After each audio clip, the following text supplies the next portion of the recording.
Hello friend, welcome back. In our previous video, we successfully complete our everything. That means the employee salary, everything, right? So right now I want to start another option that will be as a employee leave. So how can manage this employee leave? In this video, step by step, everything I will show you with a live example. And here I also want to discuss about one of the most interactive things. Here I will use one of the JavaScript. So with this JavaScript, we will make it very interactive. Okay, so how can do that work? Step by step I will show you. Now let's do that work. So first of all, I want to add one of the menu. That means that is in our employee management. It is the employee management. After that employee salary, I want to create another menu. So if you want to add it, then we have to go to our sidebar. So right now we don't need this. Better I close everything. Okay, I close everything. So that is our sidebar. Into the sidebar, after that salary, I copy it. I copy and then I paste it. So that will be as a employee leave. Okay, I name it as employee leave. So that will be the employee leave, and also I want to create one of the route as a for the view as a employee leave view. So that will be as the employee leave view. So better I copy it. That means here we have to create this route. Now go to our web route. After this, I want to copy, and after that is into the same prefix, right? So into the same prefix means in our employee prefix, I want to create another functionality. That means all that route. So that will be not that employee salary, that will be as the employee leave all route. Okay, that will be as the employee leave all that route. So first of all, our name will be into the sidebar, that is the employee leave view. So now I copy it, and then in our web route, so that will be as a employee leave view. So name it as employee leave view, and I also want to change it as a leave employee view. And I want to create one of the controller as a employee, not that salary. Right now I want to create another controller as a leave. Okay, I want to create another controller as a leave controller. So that will be as a employee leave controller, and then we have to create one of the method, and I just name it as a leave view. Okay, I name it as a leave view. Perfect. So that will be our method. So better I want to create one of the controller, and also for manage our employee leave, I want to create two database table. Okay, so then everything will be very interactive. I show you, like I open our CMD. So that is our our file location. Our first I want to create one of the controller as an employee leave controller. I copy it. So that will be the same in our employee folder. I want to create it. So that is actually the same folder. Into the employee folder, that means in our backend employee folder, in our I want to create one of the controller as a employee leave controller. Right now I just click as enter, and you can see our controller created successfully. So now first of all I want to support it. That means if you now go to our controller area, so that is our employee, I have created now new one as the employee leave, right? So I want to add this, that is also into the backend employee folder. Now go to our web. I want to first of all load it. So that will be our new one. Into the backend employee folder, I have created one of the controller name as an employee leave controller. I copy it. That will be as a employee leave controller, right? So now I can actually use it. Now I can use that as an employee leave controller. So first of all, I want to support all that our rest of this model, and also we have to create another model. So right now I copy our previous one, okay, which will be needed. We'll add it, other than it's okay with me. So I copy everything, and right now we don't need this. I close it, and I want to support it. Okay, I want to support all that our model. So friend, for the leave, I want to create two of this table. I want to create one of the table for the employee leave, another will be for the employee purposes. Okay, so first of all, if you want to create it, we have to create some of the model. So better I want to create as a first model as a PHP artisan, and then make model.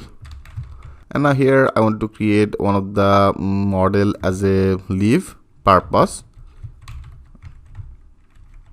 Okay, leave purpose. So this type of one of the model I want to create, and also I want to create one of the migrations table. That means after that M, right?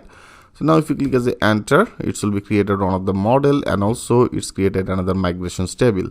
And also I want to create another model. I name it as a PHP artisan and make model. and I want to create another model, and I just want to name it as an employee leave. Okay, so I name it as employee leave, and also I want to create another table. So that means another migrations table that will be as a migration. So PHP addition make model and employee leave. Perfect. Now click as enter. So also it's now created another model, and also it's created another migrations table, right? So now first of all I want to support both of these. I want to support both of this model on here. Better I copy it. So after this, in our employee leave controller here, we will be needed. That will be needed. If you go to right now under model, so that is our model. Into the model area, I have created two of this model. One is the employee leave. So I copy it. So I support it. So into the models folder, there is employee leave, and also I have created another one as employee purposes. And that means there is our employee salary log, the employee leave. What is the purpose? So that is the leave purpose, right? So now I also want to take it. So that will be as a leave purpose. Perfect. So right now, friend, we have to actually migrate two of this table. If you now go to migration file, into the migrations folder, that means in our database there is a migration, and first of all that is our leave purpose, right? So into the leave purpose, only I need one field. Here I will actually create some of the another functionality. I will show you step by step. Everything will be very clear to you. So I take only one field, and I just name it as a name. Okay, and also I want to make it as a unique. So I want to make it as that will be as a unique, and that is the name. I name the type will be as a string type. So that will be as a string type. Perfect. And also I have created another model, that is another table for the employee leave. So that is our employee leaves, and this employee leaves is also should be connected with our user, right? From our user table, they have also one of the user types. So I will have to get that all that user. So that means here we have to call one of the foreign key. So better I copy it and I paste it. So first of all, I take one of the field as an employee ID.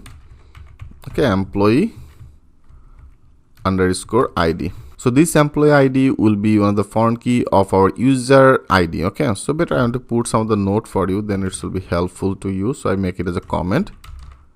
Okay, I put on the comment, and comment will be our employee, this employee ID, sorry. So here I want to put it into the single quote. So this employee ID will be our user ID. Okay, that means the user table ID.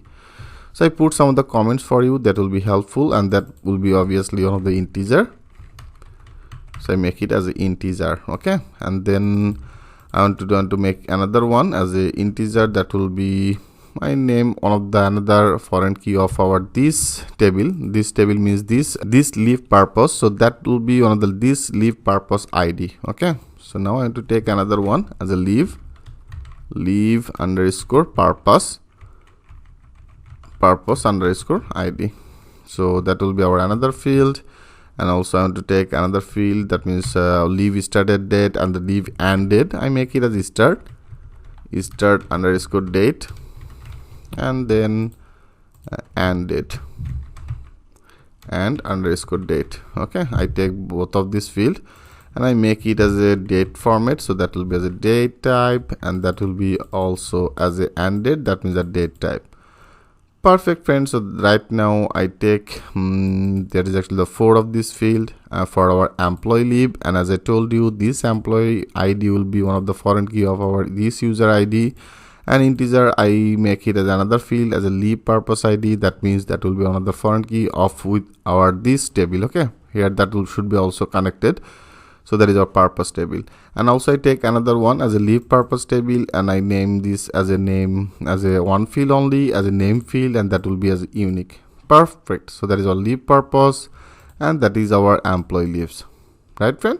So now I have to actually migrate. Now click as a save all, and after that I want to migrate both of this table as a PHP artisan, and then migrate. Now click as a enter. Yeah, our 2 of this table is now successfully created. Now if you go to our database, into the database, so that will be needed, that user. If you now go to that school, and here I have created two of these table. One is the employee leaves and another is the purpose, right? So that is actually the purpose. So that is a leave purpose. So right now, friend, I want to insert some of the demo data for the, okay, here I want to insert some of the demo data manually for our leave purposes. I will actually add this data with our this ID. Okay, as I told you, I will share another most interactive things with you. Okay, how can actually add this another field from our this one of the form, okay, with using this ID. Okay, I will show you, you will like it very much. So here we will actually use some of the JavaScript. So right now I want to insert some of the manual data. So go to that insert. In the leave purposes, there is a name. There is only one field as a name. So now I put some of the purpose as a family problem. Okay, family problem, and also I ignore it. I want to add another one. I want to add as a personal problem. Okay, so these two of this I want to insert. Now click as a go, and now if you go to the browse, so right now manually I insert two of this data. Okay, so right now it's perfect. So now I want to actually create one of the view page. So here right now we don't need this. Also I don't need this, and sidebar, into the sidebar area I have also added that our employee leave. So right now we don't need this. So now we have to create our method. That means I have also created one of the route. I have created one of the route as an employee leave view, and in our employee leave controller, I want to create this method as a leave view method. So now go to our employee leave controller, and after that I want to create it. That will be as a public, and then function, and then our method. So that will be our method. So right now, friend, I want to get all the data from our that is our employee leave, right? So that is from the employee leave. I want to actually get all the data. So if you want to get this data, I think you already know that I take as a data, and then I take one of the variable name, and I just name it as all data. Okay, all data. So this type of one of the variable I want to take. And then our model name, I have also support our model, right? So that is our model name as a employee leave. So now with this employee leave, I want to get all the data. You can use that all data, rather than better I want to get that descending all the data. So that will be as a order by will be our employee, that means the employee leave table ID. So this ID will be as a descending order. So I make it as a descending order, and then I get this data. I hope it's very much clear to you. And now I simply pass that return one of the view page. That means again into the backend. I want to create one of the folder as a there is a backend, there is an employee, right? So I have created employee registration, employee salary. Right now I want to create another one as a employee leave. So in our employee folder, and into the employee folder I want to create one of the folder as a employee leave, employee underscore leave. Okay, I name it as a employee leave, and also I want to create another folder, that means another file into the employee leave folder as a employee leave underscore view, and then I pass our data. That means that is a cloud data array, right? So I pass it, and after that make that sure add that semicolon, rather than it will be get some of the error. Perfect. So that is all backend. That is employee folder. Here I want to create another folder as employee leave. So that is our employee folder, and with the employee folder I want to create another folder and name it as a employee leave. Okay, into the employee leave our file will be as a employee leave view. Now you open it, that will be as a click as a save as, and name it as a employee leave view .blade.php. Okay, so that will be our file. So now we have to design this page. Okay, that means we have to design this employee leave view page. So that will be one of the data table field. So better I want to continue this process. In our next video I will show you that things with a live example. So thanks for watching, and I will see you in the next video.